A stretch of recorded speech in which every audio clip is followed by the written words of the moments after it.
Bonjour à tous, bienvenue dans Objectif Culture. Il aime les musiques aériennes et envoûtantes. Ce qui marque chez Martin May, c'est sa voix d'abord. Avec ses inspirations soul, folk et électro, il nous propose une pop délicate, envoûtante. Son deuxième album sort dans quelques jours, le 29 mars. Il s'appelle Words Without et je l'ai même avec moi, j'ai de la chance. Bonjour Martin May. Bonjour. Merci d'être avec nous. Alors cet album, comment vous le définiriez en quelques mots ? En quelques mots, c'est ce qui est le plus difficile à faire pour moi, parce que j'ai beaucoup de choses à raconter, ou en même temps, je préfère aussi, sinon laisser parler la musique. Oui. C'est un peu le sens du titre de cet album d'ailleurs, mais donc en quelques mots, c'est un album de chansons, avec aussi des chansons qui n'ont pas de paroles et des morceaux instrumentaux.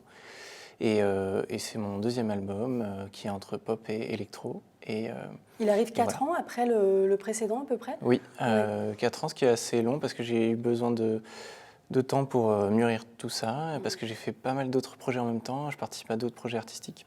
Et entre la tournée et les autres projets, il m'a fallu du temps pour écrire des choses qui avaient du sens. Vous êtes un artiste touche à tout, on a parlé de vos influences, vous aimez beaucoup de musiques diverses. Ouais, oui, je crois que ça peut se ressentir dans la musique que je fais. J'ai à la fois des influences très classiques, jazz et instrumentales, et de la musique plus pop, et voire beaucoup plus électro plus récemment. Donc c'est cette évolution-là qui s'entend aussi dans la Est-ce chanson. que vous êtes un peu autodidacte aussi ? Oui, complètement même. J'ai quasiment tout appris sur le tas, ou tout seul, ou avec les copains en jouant. Donc je connais quand même le solfège et la musique, mais je fais tout à l'instinct, on va dire. Alors cet album, vous l'avez enregistré dans la région, je crois, Lançon de Provence, Toulon, Sifour-les-Plages, Ouais. il est vraiment provençal.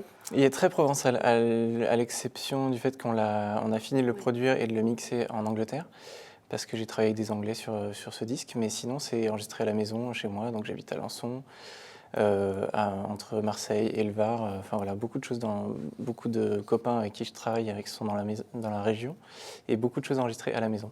Alors je vous propose de regarder justement le clip officiel de Calm Down, donc une des chansons de l'album. Regardez. What were you saying, brother? What were you yelling at dad? How could you break so many things?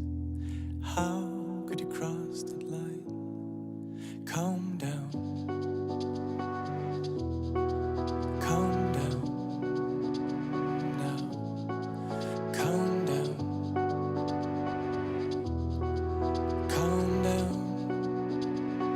Brother, calm down. Calm myself down.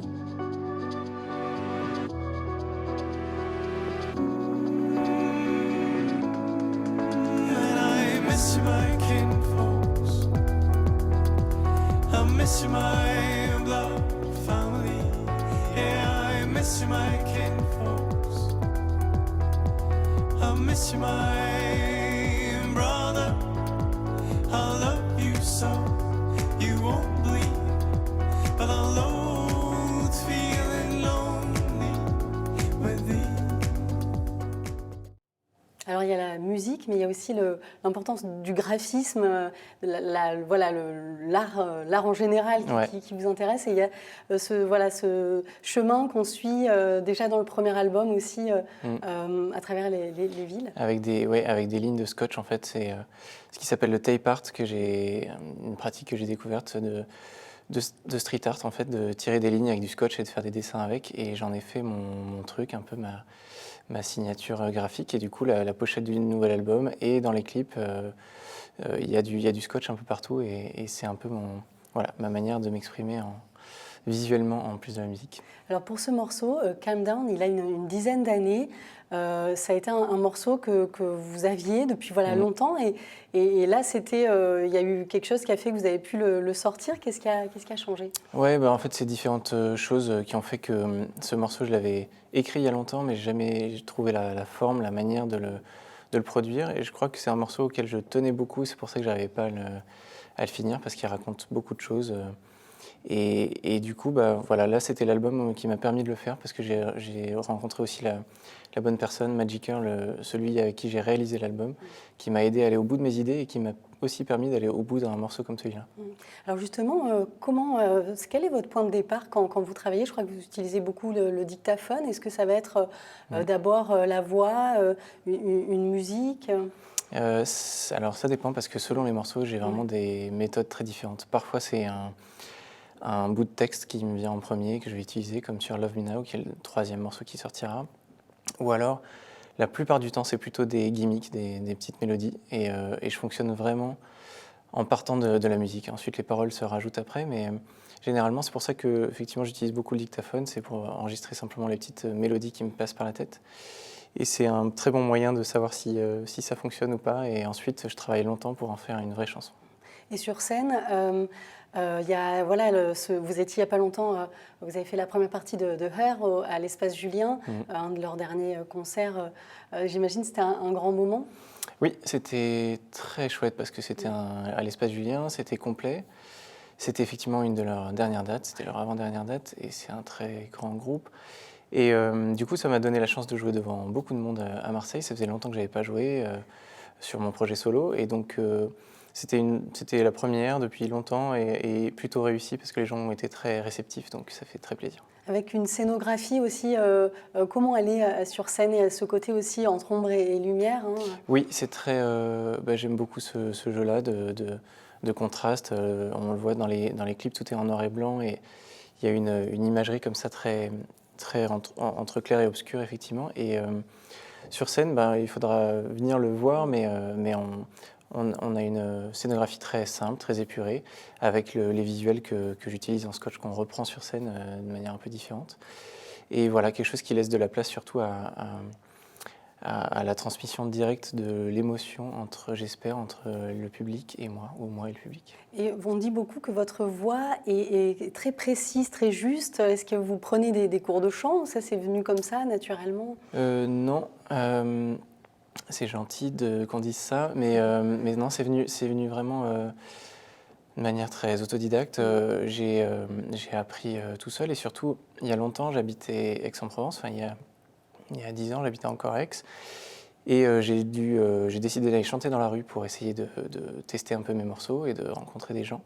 Et c'est en chantant dans la rue que ça m'a obligé à sortir ma voix, beaucoup plus fort que je le faisais avant et beaucoup plus juste aussi probablement. Donc j'ai travaillé comme ça et en travaillant avec d'autres aussi. C'est vraiment en travaillant avec d'autres projets, en étant choriste, que j'ai travaillé la justesse. D'accord. Justement, pour dire un mot sur vos autres projets, donc vous êtes la moitié de Ghost of Christmas avec Gaël Blondeau, donc un groupe un peu plus électro. Ouais. Donc là, on peut vous trouver sur les scènes de la région régulièrement. Puis vous avez aussi beaucoup travaillé avec Fred Nefché, poète marseillais. Donc vous l'avez accompagné en fait longuement récemment aussi. Oui, on a fait son album à deux en gros, avec ensuite la participation de Simon Henner, un autre marseillais musicien qui joue dans Husbands, dans Nefché, dans Nasser, pardon, ouais.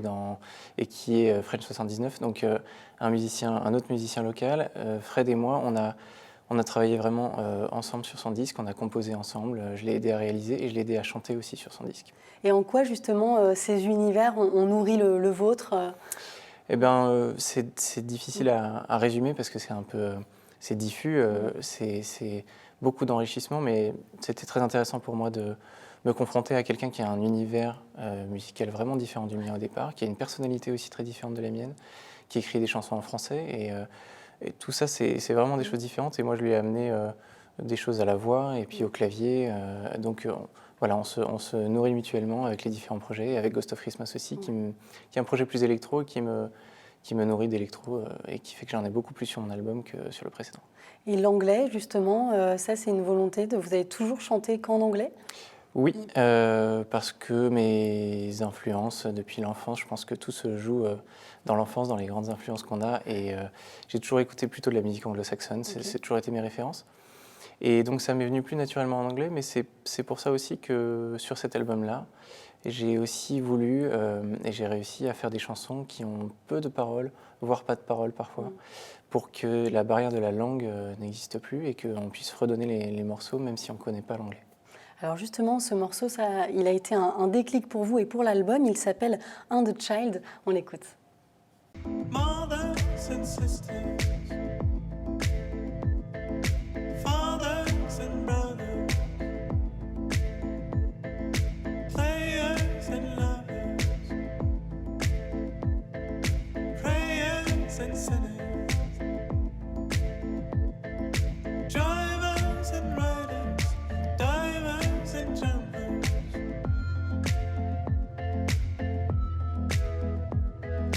gamblers and savers, beggars and helpers, teachers, lovers, and a child.